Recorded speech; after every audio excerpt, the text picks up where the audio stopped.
अस्सलाम वालेकुम viewers, app update से मैं हिमात खान और आप देख रहे हैं फ़ोन वर्ल्ड लाइव। आज ऐप अपडेट में हम आपके साथ दो ऐप डिस्कस करेंगे, तो आइए देखते हैं कि आज के ऐप्स हमारे पास कौन कौन सी हैं। व्यूअर्स, तो आज की जो फर्स्ट ऐप हमारे पास है उसका नाम है वॉलपेपर्स फॉर मी। इसके डाउनलोड जो है 5 मिलियन इसके डाउनलोड है और इसकी रेटिंग जो है 4.5 इसकी रेटिंग है। तो स्टार्टिंग में हम थोड़ा सा आपको इस ऐप के बारे में बताते हैं कि ये ऐप किस बारे में है। व्यूअर्स, ये एक वॉलपेपर ऐप है। आप इसमें HD वॉलपेपर्स और QHD रेजोल्यूशन वॉलपेपर्स आप इसमें डाउनलोड कर सकते हैं। व्यूअर्स, इस एप्लीकेशन में 10 कैटेगरीज के वॉलपेपर्स हैं। आप इसमें यहाँ से 10 डिफरेंट कैटेगरीज के वॉलपेपर्स इसमें देख सकते हैं। फॉर एग्जांपल, अगर हम इसमें नेचर से रिलेटेड वॉलपेपर्स ओपन करते हैं तो ये आप देख रहे हैं कि हमारे पास इसमें नेचर से रिलेटेड डिफरेंट वॉलपेपर्स इसमें शो हो रहे हैं। और सबसे अच्छी बात इस एप्लीकेशन में ये है कि इसमें आप 3D वॉलपेपर्स भी डाउनलोड कर सकते हैं और अपनी स्क्रीन पर अप्लाई कर सकते हैं। तो ये हमने 3D वॉलपेपर्स इसमें ओपन किए और बहुत कलरफुल 3D वॉलपेपर्स हमें इसमें शो हो रहे हैं।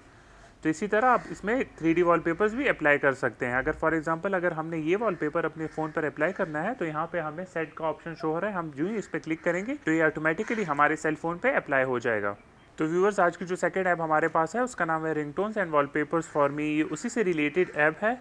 तो ये आप देख रहे हैं कि इसकी डाउनलोड्स भी है 5 मिलियन इसकी डाउनलोड है और इसकी रेटिंग जो है 4.2 इसकी रेटिंग है। तो इस एप्लीकेशन को भी हम स्टार्टिंग में थोड़ा सा आपको बता देते हैं कि इस एप्लीकेशन के थ्रू आप डिफरेंट वॉलपेपर्स भी डाउनलोड कर सकते हैं और डिफरेंट रिंगटोन्स भी आप इसी एप्लीकेशन से डाउनलोड कर सकते हैं। तो आइए इस एप्लीकेशन को ओपन करते हैं, देखते हैं कि हम इसको कैसे यूज़ करेंगे। व्यूअर्स, हमने इस एप्लीकेशन को ओपन किया और इसमें हमारे पास फर्स्ट जो है वॉलपेपर्स शो हो रहे हैं, सेकंड हमारे पास इसमें डिफरेंट रिंगटोन शो हो रहे हैं और थर्ड पे जो हमारे पास ऑप्शन है वो इसी एप्लीकेशन से रिलेटेड डिफरेंट एप्लीकेशंस हमें इसमें शो होंगे। इसमें भी हमारे पास डिफरेंट कैटेगरीज इसमें शो हो रही है। फर्स्ट हमारे पास एनिमल है, कार्टून भी है, हॉलीडेज का भी है, नेचर से रिलेटेड भी है और इसमें हमें स्पोर्ट्स एंड 3D वॉलपेपर्स भी आप इसमें डाउनलोड कर सकते हैं। और सेकंड जो हमारे पास है वो रिंगटोन्स का है। आप देख रहे हैं हमारे पास यहाँ पे डिफरेंट रिंगटोन्स हो रहे हैं। फॉर एग्जाम्पल, अगर हम हॉलीडे से रिलेटेड कोई रिंगटोन डाउनलोड करते हैं अपने सेल फोन पे तो सिंपली हमने इस पर टैप करना है और या भी टैप करके हम इसको पहले सुन सकते हैं और फिर बाद में हम अगर ये रिंगटोन पसंद है तो हम इसको अपने सेल फोन पे सिंपली अप्लाई कर भी सकते हैं। आप इसको एज अ रिंगटोन भी यूज कर सकते हैं, आप अलार्म टोन भी आप इसको यूज कर सकते हैं और नोटिफिकेशन टोन भी आप इसको यूज कर सकते हैं। तो व्यूअर्स, इस एप्लीकेशन को जरूर डाउनलोड कीजिएगा क्योंकि एक ही एप्लीकेशन में आपको डिफरेंट कैटेगरीज के ऑप्शंस इसमें शो हो रहे हैं। आई होप आपको ये दोनों ऐप्स पसंद आई होंगी। आप इन ऐप्स को जरूर डाउनलोड कीजिएगा और हमें बताइएगा कि ये दोनों ऐप्स आपको कैसी लगी। So that's all for now. Keep watching phone world live. Allah Hafiz.